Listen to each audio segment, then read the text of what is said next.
Year student of Baiso Calapi. I will be conducting a prenatal care of a pregnant woman. So first thing to do is greet the mother and offer her a seat and make her comfortable. Ayo.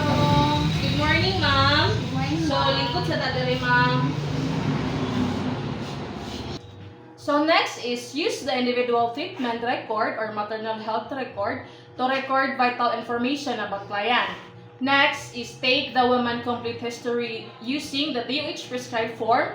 Check all forms for completeness of information to include EDC, AOG, and current signs after client checkup.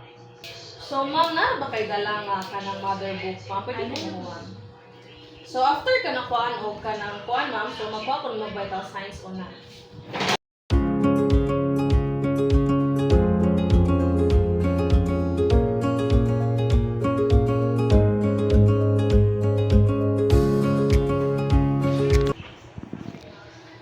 So ma'am, mangutan ako kano sa imong first day sa imong last nga dugo?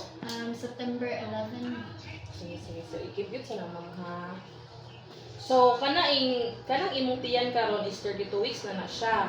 Nya imong paabot is June 18, 2026. Next is I will conduct a physical examination. First is explain to the woman the procedure and importance of physical assessment. Then advise the woman to urinate and wash her genitals before physical examination. So ma'am, kanang modong na tato sa prenatal room ma'am ha. So usa na ma'am, pwede ka manghihi una ma'am. Mana na ako panghihingan karon pa. Sige. So daw na tatong prenatal room ma'am ha. Next is assess the woman in assuming comfortable supine position with knees bent in the examining table. Next is wash hands or used in alcohol and dry with a clean towel before and after performing examinations. Sige ma'am, hindi sa ma'am, hinay lang.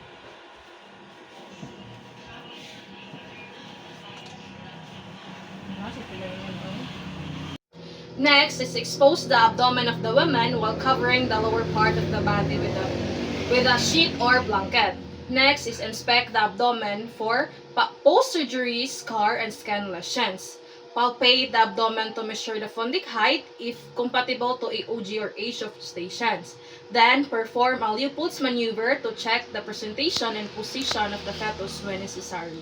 So ma'am, open ko ma'am ha.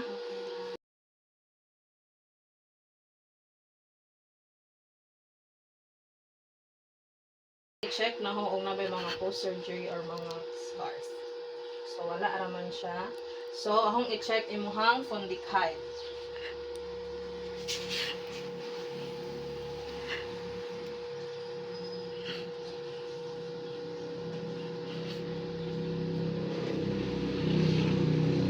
So, mo-perform na ko Leopold's ma'am ha. So, first is the fundal grip. So, ano na siya i-determine o kung siya nasa pundos. Then, the umbilical grip. Determine the fetal back of extremities. Then, the pollex grip. If engaged ba na siya. Then, the pelvic grip. Next is perform the breast exam.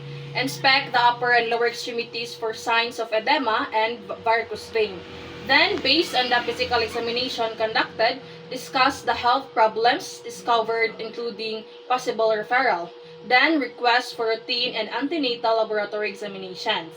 After conducting a physical examination, so I will be conducting a health education to the pregnant woman. First is provide proper instruction regarding intake of iron, folic acid, tablets, and vitamin A in appropriate doses, to include TT when necessary. Second, advise the woman for the danger signs during pregnancy that will require immediate consultation and referral as discussed in the health education session. Next is encourage women to be with the husband or responsible guardian in the next or subsequent visit. Explain the importance of proper nutrition, daily exercise, fluid intake, adequate sleep, oral, and personal hygiene.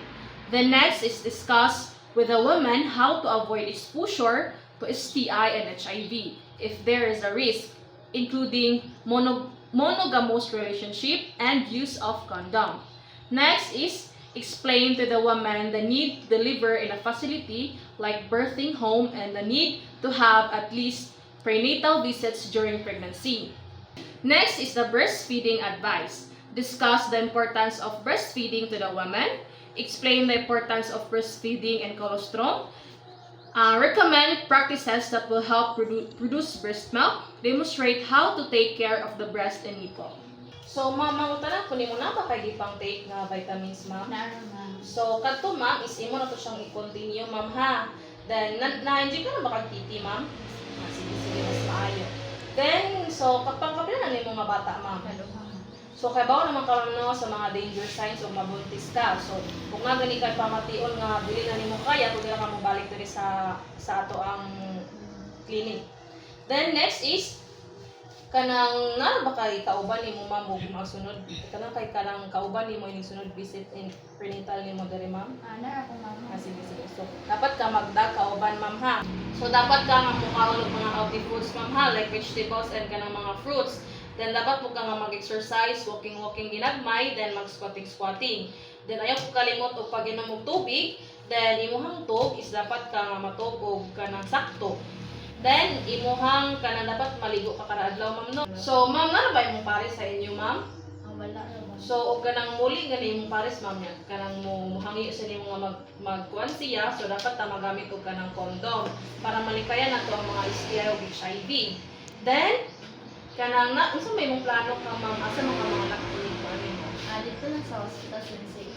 Sige, sige, ma'am. So, dapat, ma'am, imong prenatal visit is makuha nimo ng upat ka pinatalan. Then, kanang sa pagpatutoy, ma'am, so after nimo manganak, ma'am, dapat jud imong i-breastfeed ang bata. Pinaka-importante jud ng breastfeed is samot na kanang imong first nga mogawas nga gatas sa imong tutoy is mo na siya colostrum. Importante na siya para malikayan ang sakit-sakit sa bata. Then, kanang unsa man imong gamiton nga family planning, ma'am, after ka manganak? Sige, sige, ma'am. So, kanang ahong muhatag ko nimo imong next na schedule mo ha. So, imong next na schedule mo balik ka diri ni May 26 mo ha. Sige, ahong isuwat diri ma'am ha.